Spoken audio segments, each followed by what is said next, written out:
This is Gippsland FM, your community connection, where you have an independent voice, somewhere where you can actually know what's going on in the region, know what's happening here, and be connected with the people in our wonderful region. This week, the weather has been a bit miserable, but it is going to get a bit nicer. So it's a little bit cloudy today, and tomorrow there'll be a fair bit of sun. So get the washing out and get it dry. This is Business, Wealth, and Mental Health, the show that explores why thriving businesses, wise financial management, and peaceful relationships are good for your mental health. And on today's show, I have Adele Pugsley. Adele, pleased to have you on the show. Well, thank you for having me. It's a pleasure. And you're a long-term resident of the region as well. You've been around for a while. You've seen a few different things, been involved with a lot of community. Do you want to take us back? Tell us a bit about your history, what you've been involved with, and why you like the region so much. I grew up in small country towns and then moved to the region for work. Yeah. And then it just blew my mind that this place had such great public transport, and that the people were just so connected and so nice. And, most people would go out of their way for you if they can. Some of my history with groups is I started easy with mothers group, and then volunteering at my children's school, and then I graduated up to the school council at my children's primary school. Mm-hmm. I spent I think 2 terms on there before my children left that school. In that time, we were quite successful. We did a harvest festival, which was a great fundraiser for our school. So I was on the committee for that. I was one of the leading parents on that, and from there, I've branched out. So I've done various projects. I am never happier than when I have some form of a project. And I think my husband's happier with that, because then, I'm happy, he's happy. So some of my projects is, I think I've spoken about it other times. I do the Snow Train project, Mm-hmm. where I engage with local community members to come in and provide food for the Snow Train passengers in the cold weather. So I've worked with Rotary and the Cub Scouts for that, and there was also 1 year where I think it was the Lions that, or 1 or 2 years that I worked with the Lions with that as well. So that's been a really successful fundraiser for them. It portrays Moe in a really great light, I think,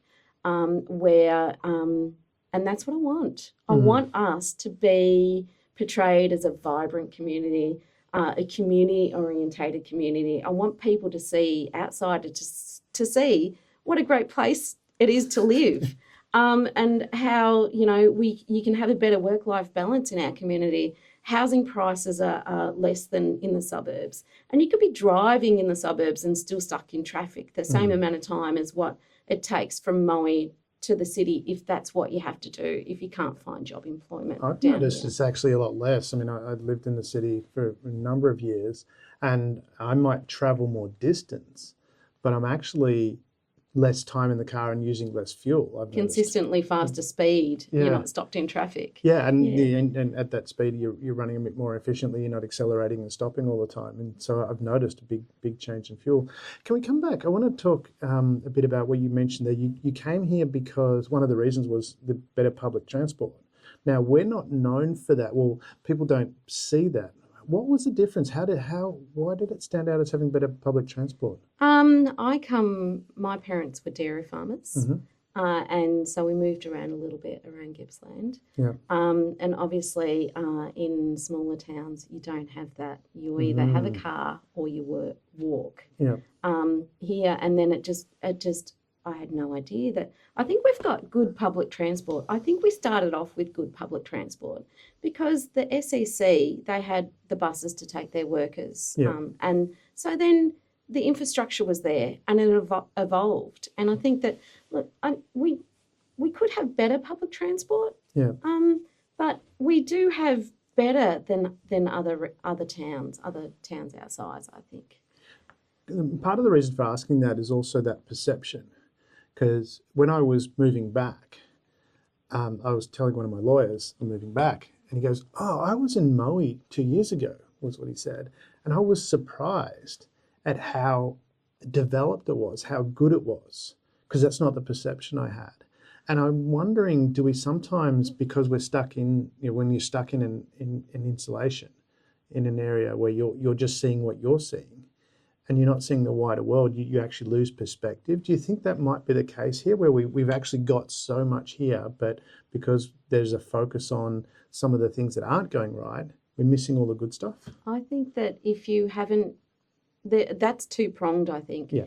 If you haven't, sometimes you take for granted what you have, and whether that's the natural resources and walking tracks that we have so close, and some of the great playgrounds that we have, and the infrastructure, we take that for granted. And sometimes it's the second prong is maybe if you haven't experienced it somewhere else, like when we go on holidays, we're usually in our car or flying or something like that. So we're not taking up the public transport options or lack thereof in the places that we go on holidays. So I think it's two-pronged. Sometimes we take it for granted, and sometimes we haven't experienced any difference, so we don't know how great things are. We don't know how beautiful some of our facilities are, and how the great walking tracks that we have. If that's what you've always had, you can't see it through fresh eyes. You can't see that we have some potential great tourist attractions here, and how great the public transport is until you've had to use it. Well, I noticed with that, when you talk about tourists as well, and it was pointed out to me when we were talking about tourism and why people don't stop, and some of the older councillors talk about how people don't visit Latrobe City, they pass through elsewhere. And there is up to 25,000 vehicles a day passing through. And so I wonder with that, are they not stopping because they're not let to know what is here? And it was highlighted to me by someone in the region that when they travelled around Australia in a caravan, there are some towns, some very small towns, that actually really cater to people in caravans, and they really highlight what they've got available, and they make some things that are, they have some free stops as well. And I put in the search engine caravan places in Latrobe City, and I know there's a couple, but only one come up. And it Was didn't. it our caravan park? No, in Moe, you mean? Yes. No, it wasn't. Moe didn't come up, Yanar didn't come up, only the one in Traralgon came up. But what I found in doing a bit more research was that 50% of older people want free things, so a place to stop where it's free, where they can, and they don't have to pay. But the other 50% of the older people prefer paid, or they prefer paid places, and nearly all people who are younger, and especially those with children, prefer paid places. And the thing that if you don't have those free amenities, you're not on the list, and nobody stops. So and because I heard an argument coming forward that people were saying, if we had the free stuff, that would put the paid businesses out. No, I don't believe that. I believe that we need a mixture, and I believe that the free stuff will bring some. But even if you have something for free, like a free dump station, they're still going to come in and restock their caravan fridge. So they're going to use a supermarket. They're going to have a look at our newsagents. They're going to have a little browse and a cup of coffee in our town. So I think that we do need a range of free stuff. I think that we do need to be better promoted. I have driving holidays a lot with my family. My husband loves to drive, and I love to be chauffeur driven, to be honest.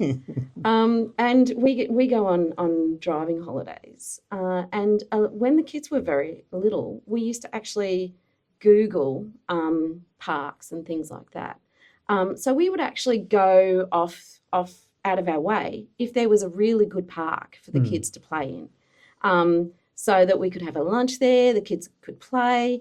So I think that if we have the right infrastructure and a mixture of infrastructure, and we're better promoted, then we will get people stopping. And we want to be portrayed in a positive light.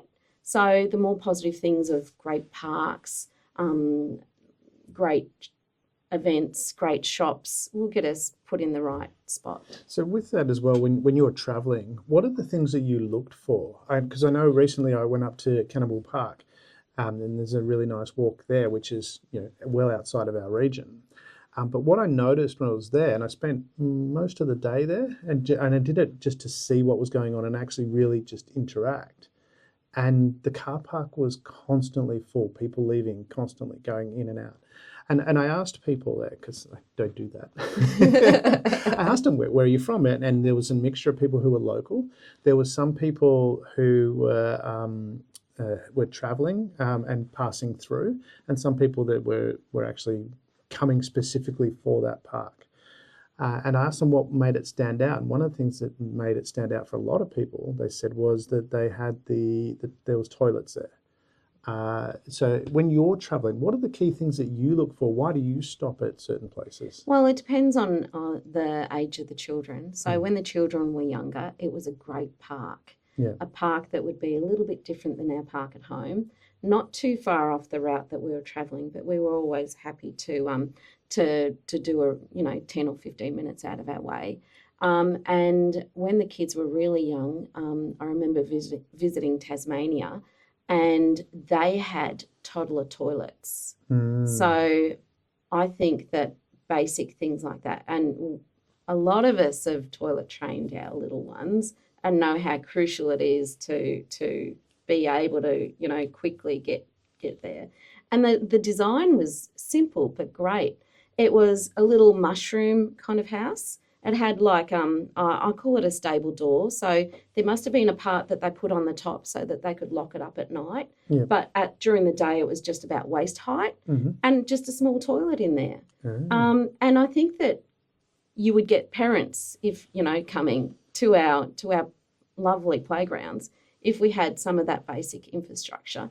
Now that the kids are older, we look for more teen related things, like we stopped off on our last holiday because we actually went to the Bellarine Peninsula, and we stayed in a caravan park there in a cabin, and we were checking out their park, how great it was. It's a new park, and I would go there again just for the facilities that they had. They had this great walking track all the way around the park.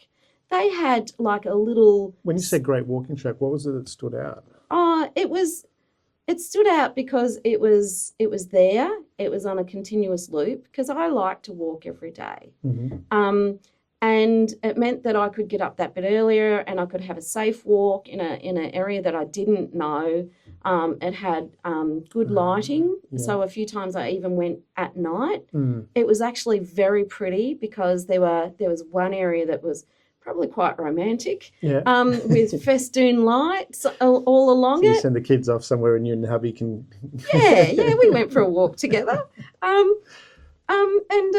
It just had a little soccer field for the kids. It was a great place to ride their bikes around. It was just, and I looked at that and I thought, this is great. Like, if we had this, we could attract more people, because we are the gateway to the Bawbaws. Well, there's that. We're the gateway to a lot of places. We are the Bawbaws, the beaches, and the walking trails. And so, because I'm thinking as you're talking there, you look at, for example, Kernot Lake, Yes. which is, and I've noticed doing some filming there, that there are some people that will go and walk around. But if you had that extra facility where people could stop for kids, you had a playground or something like that, is that the type of thing you're talking about? Yeah, I am. Yeah. So, and a playground where it's got a fence around it. But, I think a fence.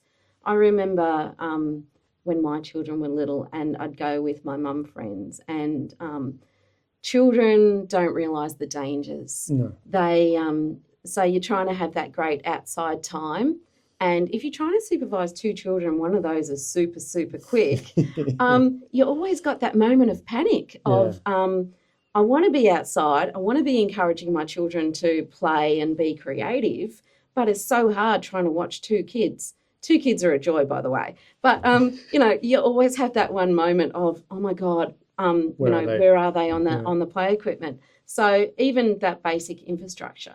And people will come off the path for a good playground. I've done it myself. I've done it many times myself. I've come off the path. I've gone to the supermarket, I've bought us lunch, or I've gone to one of the local shops while hubby's with the kids playing in the park. the money there has been, we've filled up in that town with our fuel. Yeah. If you build it, they will come. You know, if you promote it, they will Well, it come. seems those fundamental things, and it seems to be overlooked because it doesn't, it's not one of those flashy things that people talk about. And you have a big flashy event, it sounds fantastic, but it's not, it's the fundamental things that people are really wanting, and that's what they're paying attention to by the sounds of it from what you're talking about. Yeah, definitely. That you don't always have to spend a lot of money to gain what you need to do. Sometimes you can implement something small, and I believe that you need a range of projects of different money wise to do, because some things are just easy. And in fact, as far as I'm concerned, it's a no-brainer to keep our kids safe. Well, I did the same with my son when we went to parks. There was always the ones with a fence around it. And it just made it easier because you'd go in and you know that they're safe. You can relax a little bit as a parent too. Yeah. Oh, it's so easy to lose a child on that play equipment, as in height-wise, because usually a child is five or under, or around about that age when they're first on the play equipment, and that's the age that you really need to worry about them. And so if you can't see them, you need that extra assurance that it's there. Definitely. Yeah. And what about the community groups and that? Because you've been involved very heavily, as you've said, you've been involved in the background, but you've actually been quite heavily involved in actively working with community groups. What drives you to do that? It comes back to community again, and wanting our town to be portrayed in a positive light. So some of those events, I've talked about the snow train, but I was involved with a art group doing bollards around our railway precinct area, and so we went out, we approached all of the primary schools, and I believe that some of the life schools groups as well, and we dropped off 1 or 2 bollards, and they painted them, and then we brought them back to our railway precinct, and we put them in, and it was so lovely hearing the comments of customers in that area saying, Sale doesn't have this, or any of the other places. Now, I don't necessarily want to, be actively like trying to, bounce off Sale or anything like that. But I loved the positive comments of, this is great. This is pretty, and bringing our area up that bit by positive things. Some of the other things I've been involved in is we had a community arts collective group where we were trying to get some positive things in Maui. We were trying to secure the Kingsford Street Reserve. Unfortunately, we were really voted that didn't go through council, let's just say. And it would have been a great project, but it looks like it might be up and running again. I'm not really sure at the moment, like with a different community group. I'm always involved in the background. The last couple of years, the Maui Art Society have run an event at our library, and it's on at the moment too, by the way. And I've supported in the background there by just promoting that a little bit, and flyers, and helping out in the background with just changing some of their signs and stuff for them. So just and a sounding board. So I think I might have cut you off there. I'm sorry, but I think that when people have a project and they come and see me and we talk about it, and sometimes I'll say, why don't you do this? Or we could do this. And maybe, as you were about to say, what is about me, maybe I've got some good ideas. Well, this is where I wanted to get to is, with people, and I know from my experience within business, that the people on the ground, they know what's going on. They've got the ideas of how to fix it. You just need to engage with them. Is that your experience as well? Because when we're talking about council, and you're running for councils, or we haven't talked about that yet, but you're running to be a councillor for the Maui ward. How much do you think that it is important for the councillors to listen to what the people have to say, not just for what their vision is, but also too for solutions? I think it's really important. I don't think any one person can solve anything by themselves. They have to work collaboratively.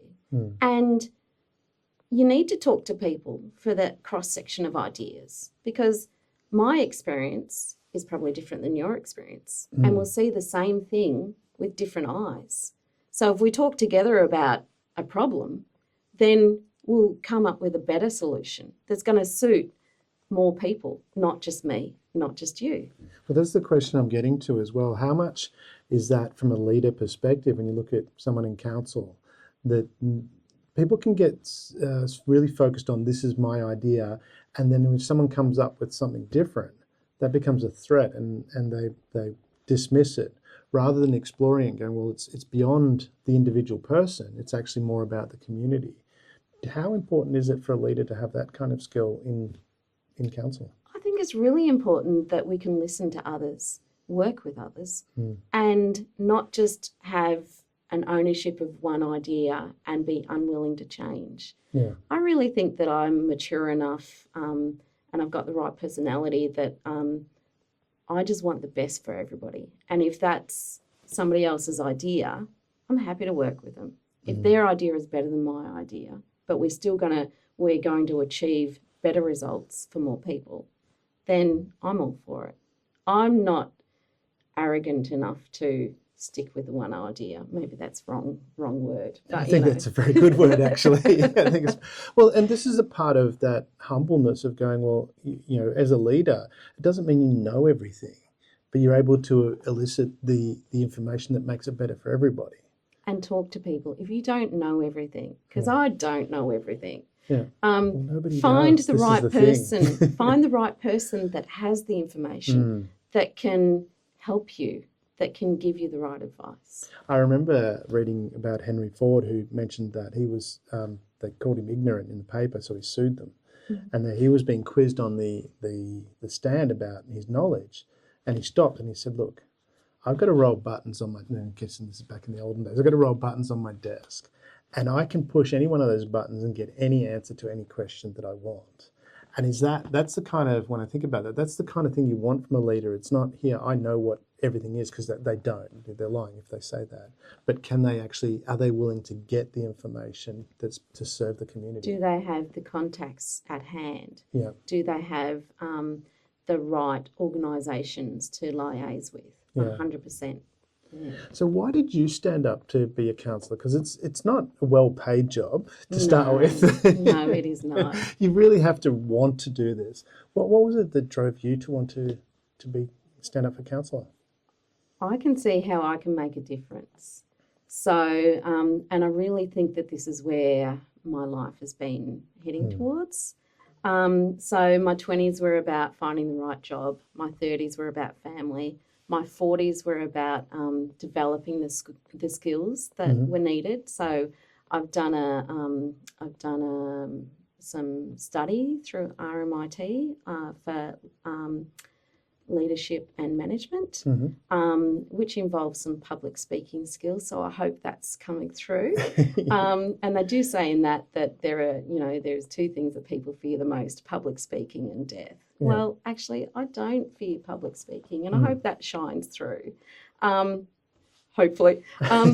Anyway, so I've been working towards this, and my community, my community that that I've been working towards, my community liaisons, my little projects that I've been doing, I feel that it's been building me up to this. Yeah.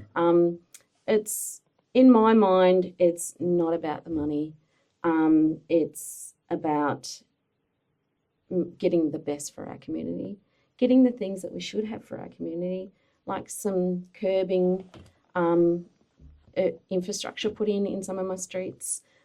It's about getting that park to make other parents' lives easier. It's about promoting our town better, to see our businesses thrive. It's about doing the most for Moe. Yeah. So with that as well, because we were talking in the pre-show, and you mentioned about how if we actually promote the good things that we have, Because every area, and I've travelled to a lot of countries and I've seen a lot of things. Every area has what's good and what's bad, and we don't realise. And people talk about all the shops being shut here, and as a focus, and not realising that that's across the board. It's in Melbourne. You go into Melbourne CBD, lots of shops are shut. You go to Westfield in Werribee, lots of shops are shut. Southland, same thing. And so it's not unique, but you're mentioning if we actually promote what's good about that, then people will come. Can you expand a little bit on that? Well, I think that if we promote some of our lovely little businesses that we've had, or promote that we're near the Bawbaws and people will come, the more people that we have through, the more shops will be, the more different businesses will come. I think that if we have less empty shops, we could, and in one instance, we could actually put a informational thing on some of the empty shop windows to make them look more attractive, less empty. I've forgotten what we were talking about really exactly before. That, but promoting, and I noticed that in Southland. Yeah. And Westfield Yes. in Werribee, that they actually, even though the shops are shut, they just had this nice border over it that made it look as though it wasn't shut. If we had a really nice map on there with pictures of the Edward Hunter Reserve, that's I think people forget about the Edward Hunter Reserve. It's beautiful. It's got ducks. Please make sure you feed them the right thing, not bread. And it's a beautiful little walking path around there. I used to take my kids there all the time with gumboots in winter and look for platypuses. Never saw any. I don't think there's any there, but you do what you got to do. It's like the Loch Ness monster. Yeah, exactly. So, and if we show that we've got that, and if we show that we have the Blue Rock Dam, there's great fishing in Blue Rock Dam. Yeah. They could if we have the right facilities, they could stay in Moe and go out on all these little day trips. There's the Mushroom Rocks at Nuji. Yeah. If you like walking or you like taking photography, because if you've got, well, let's face it, iPhones have come so far now, but, I used to take my my SLR out there and get photos of that beautiful waterfall out there at Nuji, or even for the snow season. People could go snowing I like snowing. They could go tobogganing or skiing and base themselves at Moe. A lot of people do a day trip, but if they base themselves at Moe, that's so many more hours they get at the snow. That is, and then they my dream is they'd stay here for 2 days or maybe a week and do a mixture of things. There's lots of things to see, like little trains as well. So that's exactly right. Yep, the Model Railway Club. Yep. So why would people vote for you? We're nearing the end of the show. We only got about a minute to go. I really hope that they've seen me already, that they know how passionate I am about my community and how I don't want anything just for me. I want it for all of us. And I really hope that you've seen me in action in some of my other projects, like my Christmas decorating at work. So I started that 10 years ago. I love a competition. I only enter in a competition that I'm very selective because I put everything into anything that I do, right?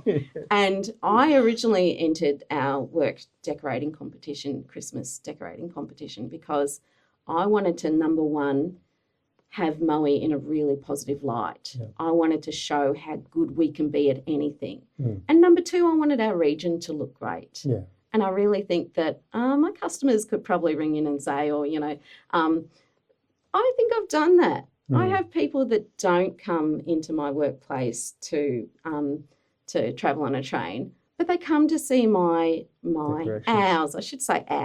Christmas decorations and what theme that I have this year. Yeah. And it brings people in. Yeah. And it's just proof that if you have the right thing or a lot of things like that, it will bring people to our community. And that's what we need. Fantastic. Adele, thank you very much for taking time to be on the show, and good luck with your election. Thank you so much for having me.